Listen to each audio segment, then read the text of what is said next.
থেকে যে যেখান থেকে আমার এই ভিডিওটি দেখতে পাচ্ছেন তাদের আন্তরিক শুভেচ্ছা অভিনন্দন।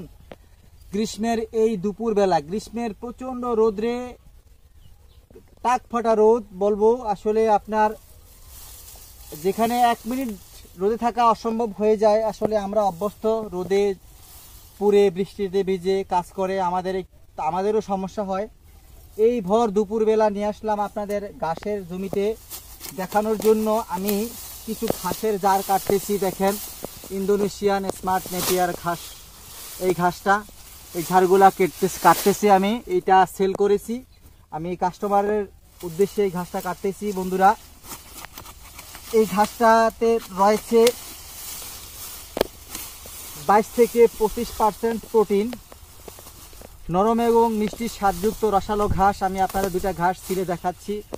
এই দেখেন কাটিংগুলা কেমন কাটিং, আমি আপনাদের মাঝে তুলে দেই। দেখেন কি মোটা। এই যে এই কাটিংগুলো কিন্তু আমি আপনাদের দিয়ে থাকি। যারা এই কাটিংটা হয়তো বা কোনো ভাই ডেলিভারি অর্ডার করেছে, নামটা আমার খেয়াল নাই, সেই ভাইয়ের উদ্দেশ্যে কাটতেছি। আবার আপনি আবার যে ভিডিও দেখে কল করবেন, তার কাটিংটা আবার যখন আমি কাটবো তখন অন্য ভাইকে দেখাবো। মানে সরাসরি আমি এই কাটিংগুলো দেখানোর জন্য মাঠে নিয়ে আসি আপনাদের। ভর যে কোনো সময় আমি যখন কাটি, রোদ বৃষ্টি উপেক্ষা করি না, আপনাদের জন্য ভিডিও তৈরি করি সরাসরি। এখানে ন্যাচারাল ভিডিও, সরাসরি ভিডিও, যেটা কোনো রকম কারচুপি নাই, কালারিং নাই, সরাসরি নিয়ে আসি। যেই সব ভিডিও ধারণ করি আমার ক্যামেরায়, সেই ভিডিওগুলি আপনাদের দেখাচ্ছি। আর বন্ধুরা, এই ভিডিওতে আমি নতুন একটি তথ্য দিব। আপনি কাটিংয়ের ঘাস কেন রোপণ করবেন সেই ব্যাপারেও তথ্য দিব। এই কাটিংয়ের ঘাসটার বেশ সুবিধা রয়েছে। এই কাটিং যদি আপনি একবার রোপণ করেন, অনায়াসে কমপক্ষে 5 বছর আপনি এক কাটিং থেকে ফলন পাবেন। কারণ একটা ঝাড় আপনার 5 বছর পর্যন্তই আপনার স্থায়িত্ব হয়। কারণ এটা যত কাটবেন ততই আবার অঙ্কুর হবে, এরকমই এটার বৈশিষ্ট্য। আর দানাদার ঘাস যেটা আছে, দানা থেকে, বীজ থেকে যে ঘাসটা হয়, আপনারা জানেন, একটা গুঁড়া গুঁড়া ঘাসের বীজ আছে, আর একটা হচ্ছে লাল। আমি দুইটাই চাষ করে দেখেছি। আসলে ওগুলা বীজ হচ্ছে আসলে আপনার, আমি কি বলবো, যখন দেখেন আপনার অনেক বন্যার আবাস দেয়, পূর্বাভাস দেয়, 7 দিন 8 দিন পর্যন্ত প্লাবিত হতে পারে, তখন সেই ক্ষেত্রে কিন্তু আপনার বেঁচে থাকার জন্য আপনার চিড়েমুড়ি সংগ্রহের কথা বলে থাকে।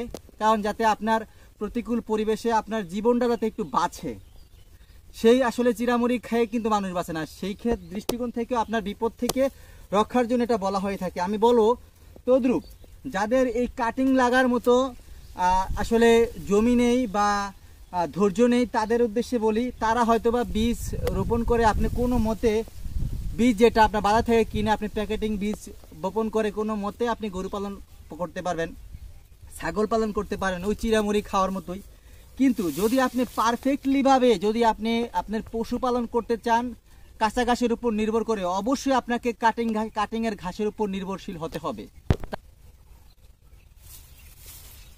বীজের ঘাসটা, যেই ঘাসটা আপনার বীজ থেকে পাবেন, দুইটা জাতের বীজ হয় আপনি জানেন অবশ্যই। সুদান বলেন, ওই হাইব্রিড বলেন, যাই বলেন না বলেন, আছে বীজ মার্কেটে দেখতে পারেন।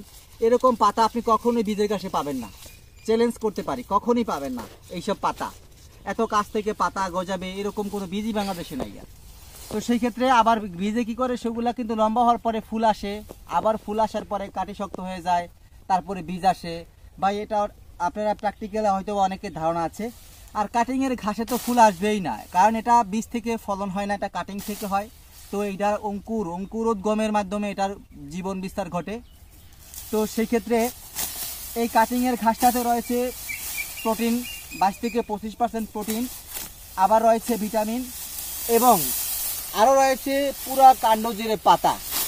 সেই সকল দৃষ্টিকোণ থেকে অতুলনীয় ঘাস হচ্ছে কাটিং দ্বারা উৎপন্ন ঘাস। বন্ধুরা, আমার ভিডিওর উদ্দেশ্য হচ্ছে আপনাদের সচেতন করা এবং সরাসরি ঘাসের ফলাফল আপনাদের মাঝে উপস্থাপন করা, আপনাকে সঠিক উপদেশ দেওয়া, আপনাকে সঠিক পথে নিয়ে আসা। তো বন্ধুরা, যদি আপনি কাটিং সংগ্রহ করতে চান, বিভিন্ন দেশ থেকে সংগ্রহ করা বিভিন্ন জাতের ঘাস রয়েছে আমার নিকটে। আপনি যে কোনো প্রকার ঘাসের কাটিং সংগ্রহ করতে চাইলে স্ক্রিনে দেওয়া নাম্বারে যোগাযোগ করবেন। আমরা সুন্দরবন কুরিয়ার সার্ভিসের মাধ্যমে কাটিংগুলো ডেলিভারি দিয়ে থাকি। তো সবার সুস্বাস্থ্য দীর্ঘায়ু কামনা করে বিদায় নিচ্ছি। আল্লাহ হাফেজ।